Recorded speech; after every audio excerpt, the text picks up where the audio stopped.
Living alone can be your greatest weapon or your cruelest prison. The thin line between those two fates is drawn by the small choices you repeat every day. And most men do not realize they are quietly destroying themselves. Not because of enemies, not because of the outside world, but because of invisible traps, habits that seem harmless, yet slowly gnaw at the spirit, erode the will, and turn solitude into a sweet poison.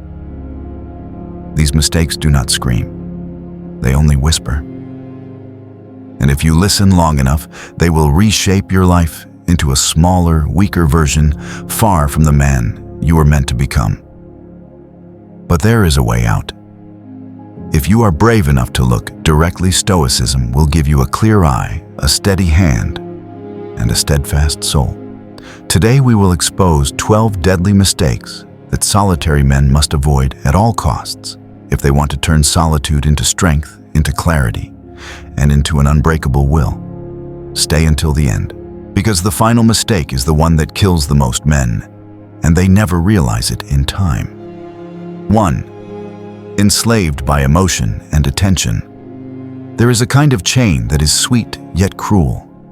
The craving for attention, a flashing like a rushed chat, a glance, or a passing smile from a woman all become a drug for empty souls. You think it is love? In truth, it is only crumbs to soothe hunger. They make you feel seen, but only for a moment. When that light goes out, the darkness inside you is thicker than before. The Stoic man does not beg for love to fill the hole in his heart. He builds himself so that if love comes, it comes as resonance, not as a life preserver. Because if you need attention to exist, you do not love, you are only addicted. Want to escape this spiral? Start with silence. 10 minutes a day with no screen, no messages, no search for anyone's eyes. Only you and yourself. If you can endure that emptiness, you will learn to love. Not like a beggar, but like a free man. 2. Abandoning daily discipline. Living alone is the most dangerous test. No one supervises you, no one pushes you, no one witnesses your failures. And precisely then, a man drifts like a boat without an anchor. One late morning, one skipped meal, one inactive day. They seem small, but together they gnaw at your will until you wake and realize you have lost your entire rhythm of life. Daily discipline is not a shackle. It is the only pillar holding you upright when no one else reminds you. Stoics treat each day like a battlefield, and discipline is the fence that guards against laziness and delay. Without it, you are not living, you are drifting. Want to start? Build a minimal daily frame. Wake on time, move your body, study at least 30 minutes, and shut the device down when needed. No flexibility, no bargaining. Do these 4 things every day, and you will have a rhythm strong enough not to be swept away. 3. Afraid of silence. The weak do not fear the battlefield, they fear an empty room. They do not fear weapons outside, they fear the echo in their own head.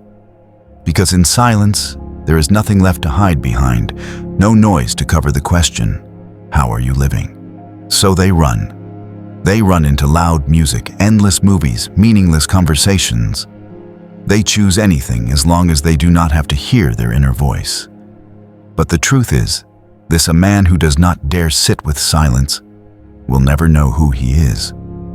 Silence is the forge where thought is hardened, where the soul is examined. Stoics do not see silence as a frightening void, but as the training room of the spirit. Want to begin simple? Sit still for 5 to 10 minutes each day. Meditate. Or write down what is spinning in your mind. It does not need to be elegant or long. Just practice enduring silence the way you endure a heavy set in the gym. Only when you can stand firm in silence can you step into the world with your real voice.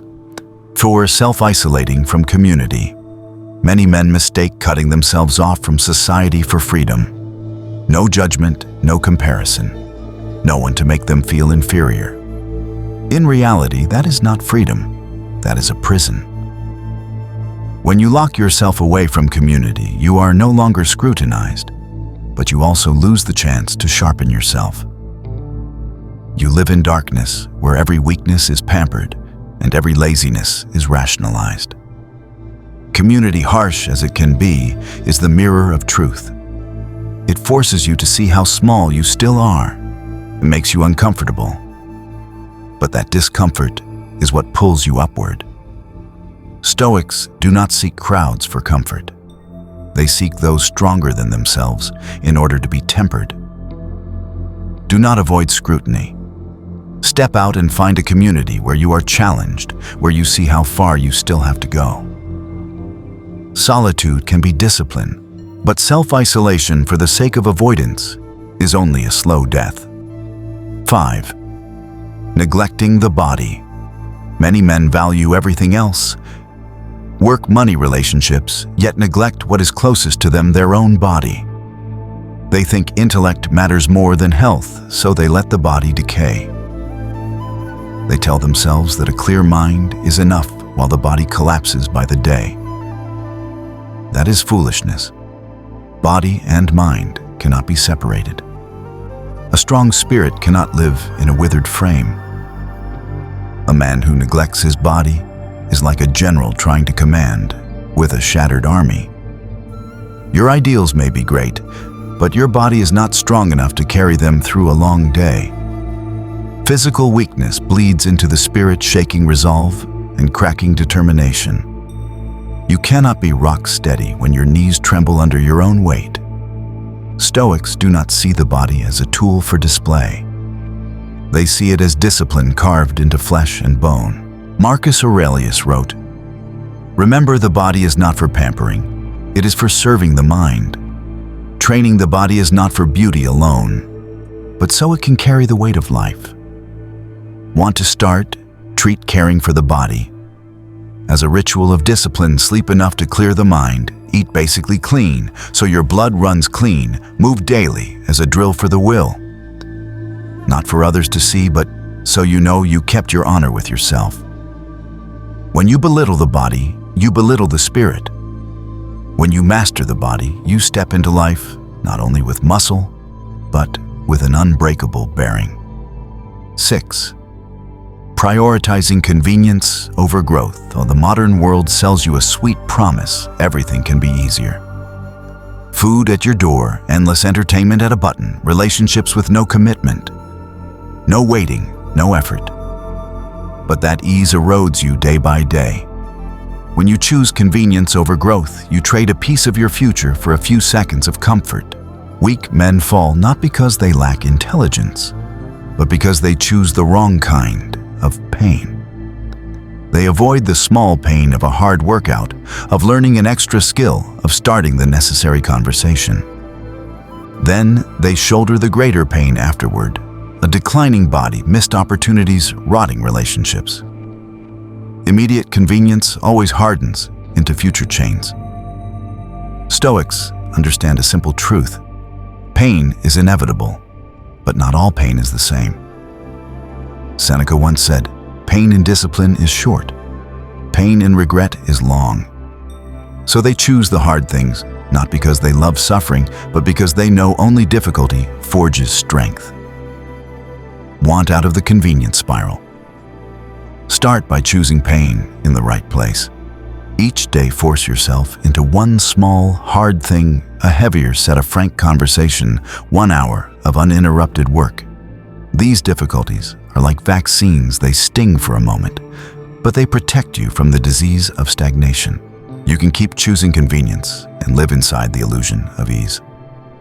Or you can choose difficulty and build a life with weight.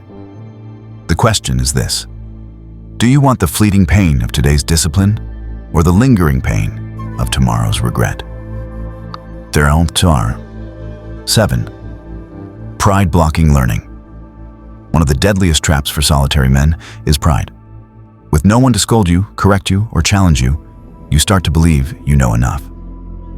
But the truth is, this pride is not a sign of strength. It is the weakness of fearing exposure. A man who thinks he knows everything stays stuck in the same swamp. He shuts the door on every opportunity to learn because he fears the new will shatter his false image of being good enough. But knowledge does not care about pride. It only comes to the one willing to swallow humiliation, bow the head, and remain an apprentice even at 30 or 40 years old. The Stoics understood this clearly. Epictetus was once a slave, yet he learned relentlessly, absorbing every lesson like gold. That humility turned a slave into a teacher of philosophy. Meanwhile, countless men cannot endure even a single piece of feedback, cannot bear to be corrected, and die slowly in their own complacency. Pride is the shield you raise to hide your fear. But that shield does not protect you, it imprisons you. Each time you refuse to learn just to save face, you nail another bar onto the cage of your own making.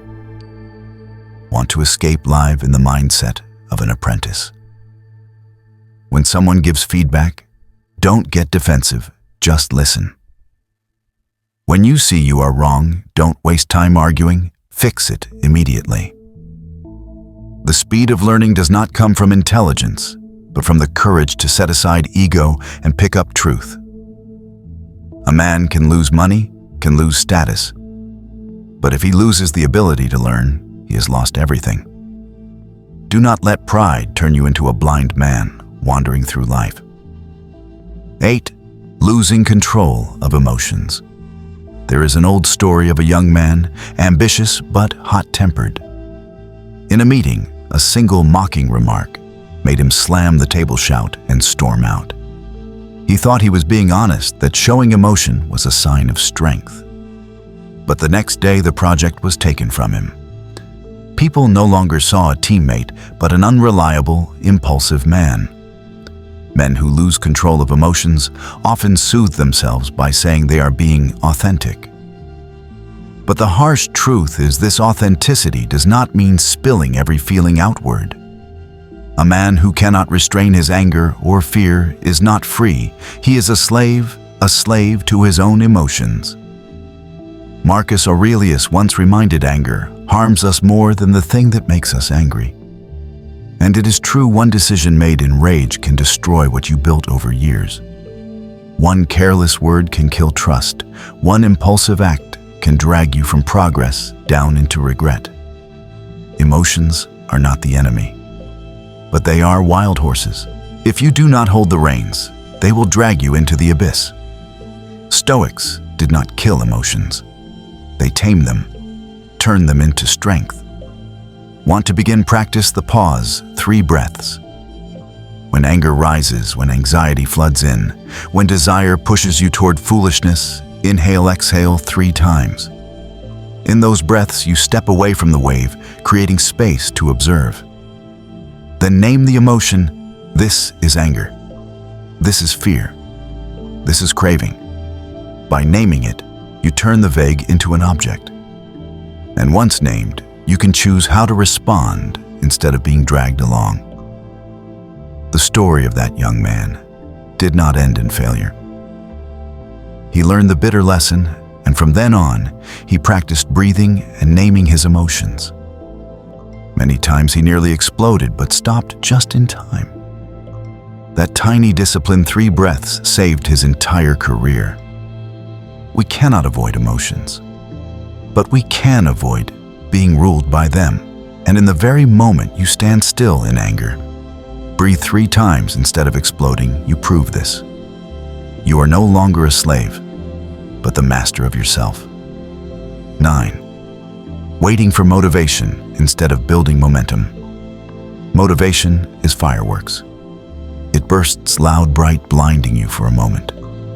You think your life has changed, but minutes later, the light fades, leaving smoke and an empty sky. Momentum is different. It is a heavy iron wheel. At first, it is hard to push, slow, exhausting. But once it rolls, it does not stop. It crushes obstacles in its path. That is the difference between dreamers and builders. Many men today are addicted to fireworks. They spend hours scrolling inspirational videos, reading Stoic quotes, listening to podcasts about life-changing mindsets. In that moment, they feel their blood boil, heart race, willpower ignite. But when the screen goes dark, they do nothing. And then they repeat.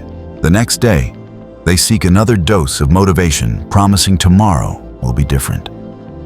But that tomorrow never arrives. This trap is dangerous because it gives you the illusion of progress, when in fact you are only spinning in place. Like a mouse on a wheel running furiously, exhausting itself, yet going nowhere. Men who consume motivation without action are the same, tired, excited, and empty again. The Stoics did not need fireworks. They knew life is not measured by fleeting inspiration, but by repeated actions. Seneca once wrote, "It is not because things are difficult that we do not dare. It is because we do not dare that they are difficult." They understood motivation is not the beginning, but the outcome. You act first and motivation follows. Just as your body warms up after you start running, not before. Here is the cold truth: you are not lacking motivation. You are lacking the discipline to begin with small actions. And when you act, momentum generates itself. Look at anyone truly successful. A great writer does not wait for inspiration to write. He sits at his desk every morning, even with an empty head and heavy heart. A legendary athlete does not wait for motivation to train. He shows up at the gym even on the worst days. A real entrepreneur does not wait for the mood to work. They call email refined products, even when no one cheers. Their momentum is not fueled by outer fire, but by inner coals. Do you want fireworks or the wheel? If you want a flash of brightness followed by darkness, keep consuming motivation. But if you want a force that crushes obstacles, start rolling the wheel. The method is simple set, daily minimums. 1 page of reading, 10 minutes of exercise, 5 minutes of meditation, 1 necessary phone call. Small, unglamorous, no applause. But they are the first pushes of the wheel of momentum. And once the wheel rolls, it will carry you farther than you ever imagined. So don't wait for fireworks. They only addict you. Choose the wheel. It is slow, heavy, tiring, but it is real. And once it rolls, it will not stop unless you stop it. 11. Living in the past, getting stuck in regret or anger, turns solitude into a cage. You replay what you said, what she did, what they took from you. The loop feels righteous for a moment, then it hardens into identity. You are no longer a man with a past. You become a man owned by it. The Stoic correction is simple and ruthless. What happened is a fact. What it means is your choice. Epictetus put it plainly: we are disturbed not by events, but by the opinions we take about them. The past is outside your control. Your judgment about the past belongs to you here and now. Regret whispers, "I ruined it, so I am ruined." Reframe it, "I made an error, so I will install a rule that prevents it." Anger shouts, "He disrespected me, so I must explode." Reframe it, "He crossed a line, so I will set a boundary and enforce it." Facts are raw data. Meaning is a selection. Selection is a skill. Use this formula as a daily drill. 1. Write the event in one plain line. No adjectives. Missed the deadline. She left. Partner lied. 2. Write the story you are telling yourself. I am incompetent. I am unlovable. No one can be trusted. 3. Strike through the story and replace it with a chosen meaning that serves your values. I need a scheduling system. I will raise my standards and heal with dignity. I will verify before I rely. 4. Take one action within 24 hours that proves the new meaning. Install the calendar rule. Remove the low standard option. Have the hard conversation. Document the process. Regret becomes a rule that protects the future. Anger becomes an aim you act on with clarity. The event does not change, yet the path of your life does, because the author of meaning changed. You are not your memories. You are the interpreter and the next action. Keep the fact. Choose the meaning. Act in accordance with the man you intend to be. 10. No aim or clear direction. Seneca once wrote, "If a man does not know to what port he is steering, no wind is favorable." That line is not just ancient Roman philosophy. It is a blade cutting straight into the lives of countless men today. They drift like ships without a compass, tossed by waves and wind, soothing themselves with, "I'll reach shore eventually." But no shore ever arrives. They only drift. And one day they wake up and realize they have grown old inside a fog. Look around you. How many men wake up each morning doing the same things as yesterday, speaking the same lines as yesterday, walking the same path as yesterday without knowing why they do any of it? They do not command their course. They are carried by inertia, by the demands of bread and rent, by social expectations. They are not living. They are merely existing. I once knew a man like that. Smart, full of potential, yet never clear about what he wanted. One moment he dreamed of starting a company, the next of going back to school, then of emigrating to another country. Every plan felt thrilling on day one, but died within weeks. He said, "I'm just waiting for an opportunity." Which opportunity he did not know. Years passed. Friends advanced, careers formed, and he remained where he was, lulling himself with, "I have many options." The truth was harsher. He chose nothing. Once in a long conversation, he admitted, "I'm afraid to write down goals. If I write them, I'll know I'm responsible. If I don't, I can pretend I'm still free." That sentence exposed a hard truth. Lack of purpose is not because you lack ability. It is because you fear the responsibility that purpose demands. Stoic men do not fear responsibility. They understand life is short and time is the only asset that cannot be bought back. Marcus Aurelius, even in the midst of battle, wrote in the Meditations to remind himself not to lose his course. Live with integrity, serve your duty, do what is right. He refused to be swept into ambiguity because he knew that ambiguity is death while still breathing. Lack of clear goals makes you a victim of everything. Moods, circumstances, public opinion. A man without a harbor finds every wind contrary, and in the end, he blames the wind. The truth is, it was not the wind that betrayed him. He betrayed himself. You need ruthless clarity. If your goals are not clear, write them down. Simple, not ornate. Choose one thing to anchor to, one harbor for your ship to aim at. It might be build a stable career in 5 years or forge a strong, disciplined body. The size of the harbor is irrelevant. What matters is that you have a direction. Then write the next 3 steps. Only 3, not 30. Not a perfect plan. A ship does not need to see the entire horizon to leave port. It only needs a heading and to raise its sails. My friend's story changed only when he dared to write his true goal. Not 10 vague plans, but the one he desired most. He wrote, "I want to become a fitness coach." He started by earning a certification training, consistently taking a few clients. Slow, but clear. And in just 2 years, he turned his life from fog into a real journey. Not because he found a golden opportunity, but because he drove in a single anchor and the wind stopped dragging him away.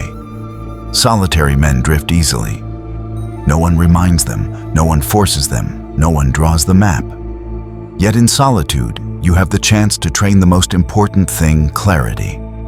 When the noise is gone, you must face the question, where do I truly want to go? If you dare to answer, you are no longer a bobbing boat. You become the helmsman. Try it today. Write one anchor goal, just one. Then write the next 3 steps toward it. No motivation required, no perfection required, only clarity. because clarity is power. Finally, remember Seneca. There is no favorable wind for the man who does not know where he is going. Do not blame the wind. Blame yourself if you have no harbor. And do not wait for tomorrow to draw your compass. Tomorrow does not come. 12. Quitting at the first sign of difficulty. A familiar scene: a man strides into the gym on day 1. Energy blazing, phone raised for a story, face lit with belief. By week 2, his muscles ache, work gets busy, motivation fades. He skips 1 session, then 2, then disappears. Or the would-be founder, full of zeal, designs a logo, opens a page, tells friends about the $1 million dream. Then the first bills arrive, the first picky customers, the spreadsheet turns red and he bails. How many projects die early? How many dreams get buried because of one truth? Men often quit at the very first difficulty. They think obstacles are walls blocking the path. In reality, the obstacle is the path. Marcus Aurelius wrote, "What stands in the way becomes the way." The very thing that makes you want to turn back is the test of whether you deserve to continue. The weak think an obstacle is a signal to stop. The strong see it as an invitation to grow. Sore muscles are not a sign to abandon training. They prove the body is rebuilding itself. Difficulty at work is not a sign you took the wrong road. It is the lesson required to rise to the next level. Remember this: every beginning pushes against you. The first day writing your pen feels like wood. The first day running your legs like stone.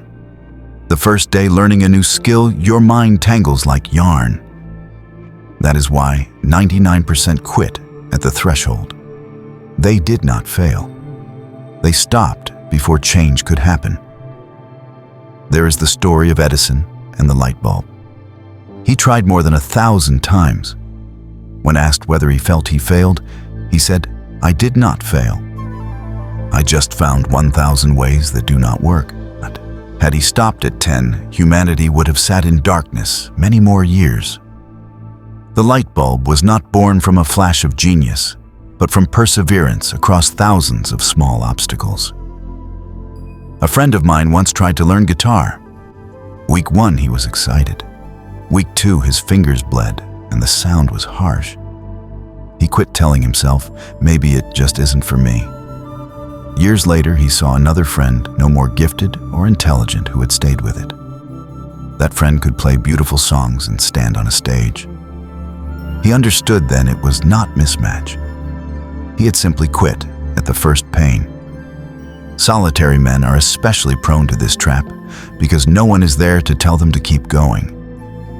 They hit difficulty, they stop, and then rationalize, "It is not my fault, it's circumstances." The cruel truth is this: the obstacle does not kill you. Quitting does. Stoics treat obstacles as coaches. Each difficulty is like a heavy weight. You can set it down and run, but you will never be stronger. Or you can lift it, accept the pain. And each time you will be different from who you were yesterday. Want to get through? Remember the simple formula: obstacle is way.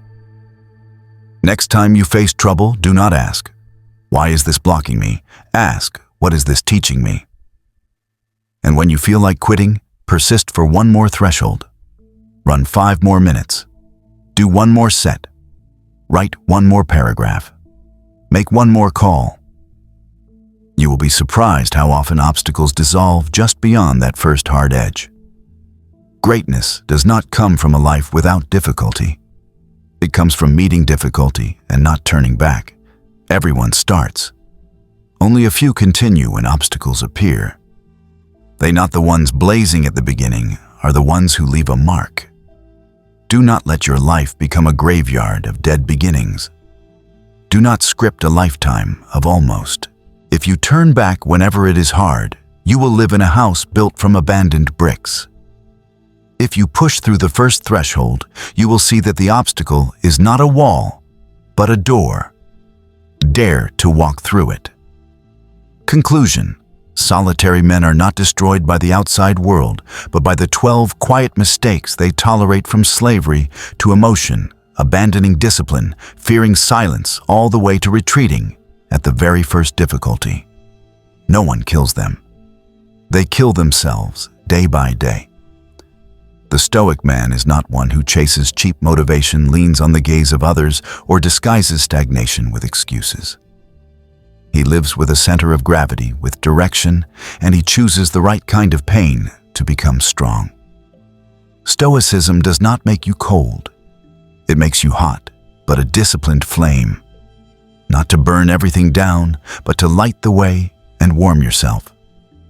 Fix this image in your mind. When the world shakes and the crowd is in chaos, you still stand upright, like a rock in the storm. If you dare to avoid these 12 mistakes, your solitude will not be a prison. It will become a weapon. Comment below, stand firm, build strong, and share this video with a brother who needs to hear this. This is Victory Stoic. See you in the next video.